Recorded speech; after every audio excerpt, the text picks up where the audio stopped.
Okay, we're here, and let's figure out how our feelings are. So it's chapter 3, how are your feelings? And we, I guess, are, well, we're watching a bunch of people fall out of space, and it's obviously not the thesis, I believe.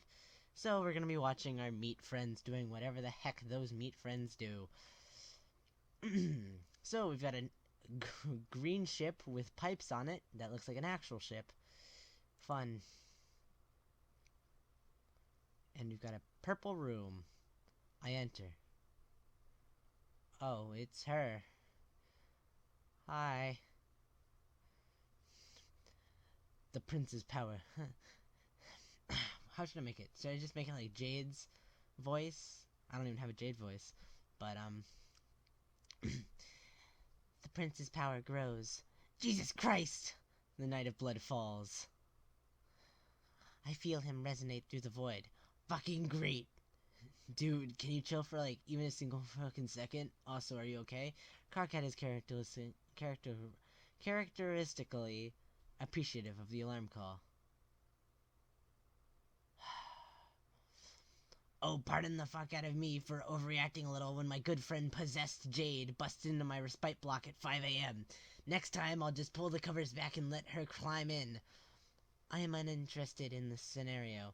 Great, Possessed Jane isn't even horny. How fucked up is that? How did you get in here? Yeah, I may be totally misunderstanding the intricacies of next-gen technology designed by an idiot in micro shorts, but I'm pretty sure I locked that door. I unlocked it with my mind. Fuck. Fantastic! The prince's powers are growing, but so are mine. Wow, cool. And you had to come in here at the ass crack of the morning to tell us this? Don't you, like, float around like a creepy piece of shit all day as it is? Oh, is that all? Nothing else to say? Haircut, it's fine. Who cares? Yeah, you're right. Sleep is abandoned. Coffee sought. It's not like we actually have anything to wake up for. Go back to bed. No, dude, I'm up. Fuck it. I want coffee. Fuck, fine. Fuck it. I use the graper anyway. Oh, me too. Don't follow me. The rogue is also awake. Oh, what's up? It's just a whole ass pajama party up in here. Couldn't sleep? Jade woke us up by being creepy. Oh, Jade, why'd you do that? What? Oh shit, there she is. I didn't even hear her follow us. Sometimes a girl's just gotta get her drift on, I guess. It be like that. I preferred when all she did was float around and point at shit. At least that was quiet. Y'all want coffee? Sure. Yeah, thanks. Hate to give it up to venture capitalism, but this coffee is eons better than the garbage we had on the Meteor. This ship is maybe the dumbest thing I've ever looked at, but it's a give and take, right? Maybe you just developed a taste for it. I used to think coffee tasted like ass, but drinking it was another thing I felt like my mom would have done. Turns out Rose drinks tea, and I Stockholmed my own dumb butt into liking this addictive bean juice. Well, I mean, who knows what she drinks now? Dirk's probably tossed the coffee machine out of the space window right away. Dirk doesn't believe in substances. The princess contemplated for a moment in silence. Fucking floaty Jade. Scares me. Why are you up anyway? Well, I wasn't, but then somebody screamed like a rooster boned a teapot and had a noisy love child. Yeah, that's basically accurate. Fuck you. Maybe if you're lucky. That joke stops being funny when we've actually, is there milk? LMAO, in the fridge. Where's Kanaya? I don't know. Sleeping, I hope? Last time I saw her, she was on the second floor. No, the third floor. Observation deck. That place is huge. Please. It's maybe a tenth of the size of the Meteor. Yeah, dude, but that was basically a city. This is more like a castle. A castle of, I don't know, 20-something ennui. Anybody hungry? I was thinking of alchemizing some pancakes or maybe egg. They all basically taste the same at the end of the day. I think alchemized foods is like 80% imagination, but both of you barely eat and it's making me anxious. Damn, thanks, Mom. I mean, shit, Dad, Roxy, fuck, sorry I'm tired. Haha, it's okay, don't worry about it. Okay, but just because our relatives turned evil doesn't mean we have to act like total animals. We can still respect each other's identities and shit. Anyways, I'm gonna go check on Kanaya. Possessed Jade, don't follow me. I am fine where I am. Cool. The Knight of Time seeks Sylph. And finds her momentarily. Oh, just chillin'. Cool. You ever feel like our whole lives are eventually gonna end up like this? Just blasting through space on a sweep-song journey to somewhere, chasing after or running up from some vague enemy that's sometimes a god-modded pet dog and sometimes your dad, without the faintest fucking idea of what's going to happen when we get there? That's a little specific, but you know what I mean. Hello, Dave. Sup? Am I bugging you? Do you want me to leave you to it, or?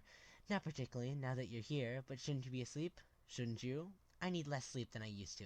Less food, too, which is fortunate for the rest of you. Oh, right, I always forget that about the vampire thing, because you're already an alien, and if somebody tried to sit me down and get me to watch a movie about a vampire alien, I'd be like, come on, pick a genre. Except I'd watch it anyway, because let's be honest, the only person who'd ever try to get me to watch something like that would be Carcat. And if he can get me to watch Serendipity, he can get me to watch anything. But you get what I'm saying. Yes. Rose even told me, shit, sorry. It's alright, say her name.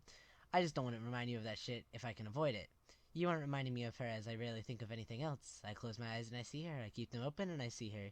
Well, I see space in the corner of my shoe right now, but her too. She's there in the glint of her fluorescence shining off the shoe, and she's out there somewhere in the sea of stars, which just reminds me of one of the nursery stories she'd reserved to read to young broods of grubs back then.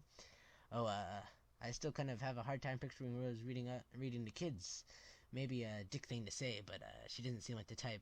I understand. It is one thing to come into the responsibilities of adulthood yourself, and another to dwell on those you were once close to, struggling with similar pressures, growing up to, so to speak. It's strange. Yeah. So what was the story? Oh, it's a Wiggler story about a young prince and the beloved flower he loved and lost. Flower? Like the plant? It's a fairy tale, Dave. Right. These voices are hard, especially because I'm on the floor reading these. A singular wild rose has he failed to cherish when he had her, and his journey of discovering what she meant to him all along, culminating in a new quest to find her and win her back. The story comments on the nature of friendship and, of course, in true love. Oh, he's the little prince. Okay.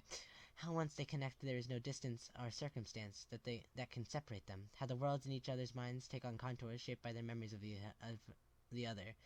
Places and moments and orbiting passerbys become more and more entangled in the context of their mutual affections, such as with a garden calling to mind an engagement once declared there, or something of that fucking effect. That seems kind of whack for a kid's story. It is possible I'm projecting slightly in specific circumstances. It was just a metaphor. But in a way, I feel as if it is the greater universe trying to tell me something. It may simply stem from my longing to see her again, and how much is indicative of something more sinister. She is a goddess of light, and the only of her kind we know is alive after all. Maybe she's wrestled dominion of the entire concept in all its appearance within this frame of reference, or within my personal frame of reference at least, and made them her own in some strange way. So I can't help but see her when I see it all. So whether it's a star or a light bulb, they all just leave her burnt in my mind like a blazing imprint of an after image. I mean, it sounds like you think it's because she's a god, like she's wielding some kind of cosmic power over you. But if it was really true love or whatever, would you even know the difference? I guess I wouldn't. Would you want to know? Would you want to, for that matter, like it isn't feeling that strongly connected, like how you want it to be anyway? I think it's how I'd want to be, at least. Can I sit down? Of course, it's not my observation deck. Cool. Sorry, I know you say you got your badass monster powers, but you look tired as hell. Not that I'm trying to psych you out or whatever, but you're still waxing poetic in the dark, which I guess is maybe on brand, but still kind of worried about you, sis. You don't have to call me that anymore. In fact, I wish you wouldn't. It really hasn't been accurate. Yeah, well, I'm pretty sure Rose didn't serve you divorce papers before she left on her fucked up father-daughter RP, so you're still my sister. I mean, you could always decide to divorce her yourself, but I doubt you're gonna find a lawyer in space, unless Terezi is lurking in the vents somewhere, and now that I bring that up, it's actually not out of the question, so I'm gonna be thinking about that one for a while. But yeah, this whole situation blows. You and Karkat didn't have to come with me. I know you have your own lives and your own mate's ship. No offense, dude, but yeah, we did. I wasn't gonna let the only family I have left fly off without me. Roxy didn't have to come. Roxy didn't have to come either. Debatable. Also, I didn't mean just Roxy did. Not just hear my heartwarming insistence that I think of you as my sister. And yeah, Roxy is rad, but our relationship is pretty fucking convoluted if you were being totally honest. You're only a person I know who's still basically the same as when I met you. Haha.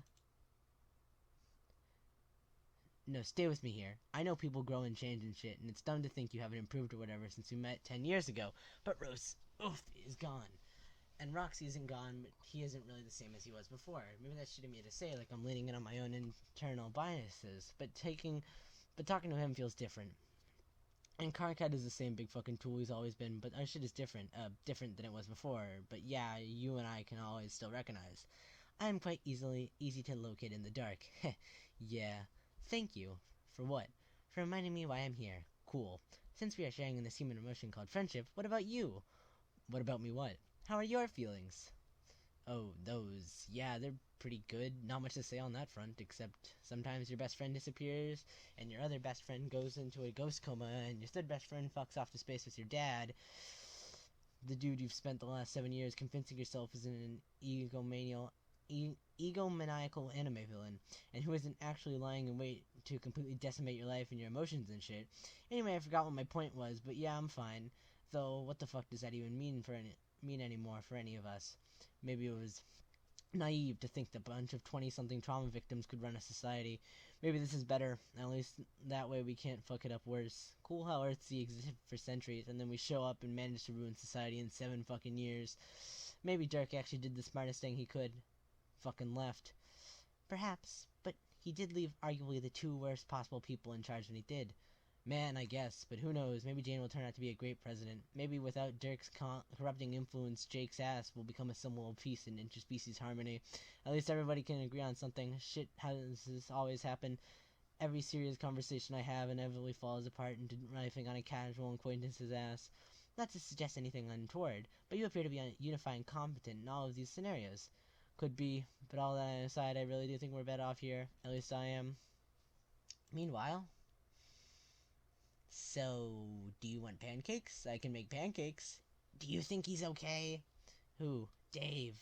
I don't know, you know him better than I do. Actually, I think you know him better than anybody might know anybody. You guys are like the real fucking deal. I guess? Wait, why the fuck am I even asking? He's obviously not fine. Are any of us? Are you? Not really. Exactly. Kanaya barely even talks. Calliope won't leave their cabin. Jade just floats around like a creepy balloon that's mostly made of hair. The really fucked up thing is that I might be the most okay out of all of us, which is how you know shit has really gone globes up. All of you lost your family. I just lost some people I sort of know. And the presidential race, and thank God for that. Fuck, can you imagine how it would have shook out if Jake hadn't shit himself on stage? Probably way less smelly. I don't know why I let Dave talk me into it. Jesus Christ, nothing good has ever come of me being in charge of Jack Dick. To be honest, I think Jane winning the presidency might have been the best thing to ever happen to me. Every time I've ever tried to lead anything, it's blown up in my face. Did you know that when I was a Wriggler, I seriously thought I was going to be the guy to lead all my friends to glory? I literally fought people for control of the team, and what ended up happening was literally every single one of my friends besides Kanaya died. Actually, she did die. Fuck, I'm 0 for 0. You're kind of an intense dude. Anyone ever tell you that? No. My point is, this is the best possible scenario for me. I don't even like Earth that much. Well, you're lucky, I guess. No, I'm not. Fuck, I'm not trying to brag about it. I'm just saying, don't waste your sympathy on me. Against pretty much all odds, and despite me not deserving any of it, I ended up getting pretty much everything I wanted, over and over again. Sometimes it almost feels like whatever slathering monstrosity of a cosmic hellbeast that put us all shit in motion actually likes me? Fucked up if true. We were in the middle of a literal universe-shattering war for the continuation of our races, and Dave and I just spent 3 years climbing up each other's nooks and playing video games. And I guess also saving Paradox Space. So what you're saying is love can bloom even on the battlefield? I guess. So you want pancakes? Yeah, okay. Heck yeah, pancake time. Yo, rocks. Karkat's voice hurts my throat really bad, like... really, really bad. Oof. I can't wait for the double updates. Oof. Does this count as a double update? I guess it's kind of 20, but you know, these updates usually come out on like the 20th. And I mean, they said they were gonna start it in February, right? So, why am I even asking? I don't know. I think I'm just tired. Just like all of these people. I got the epilogue book like 2 days ago or something on Tuesday.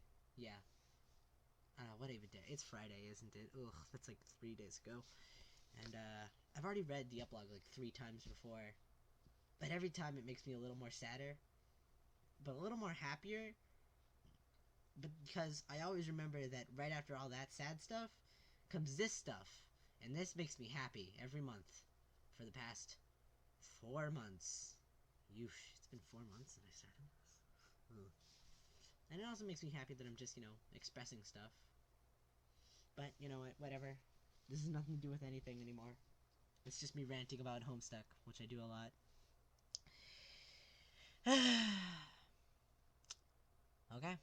guess I'll see you later. Bye. See ya. I like how Carcat and Dave are wearing their other shirts. See ya.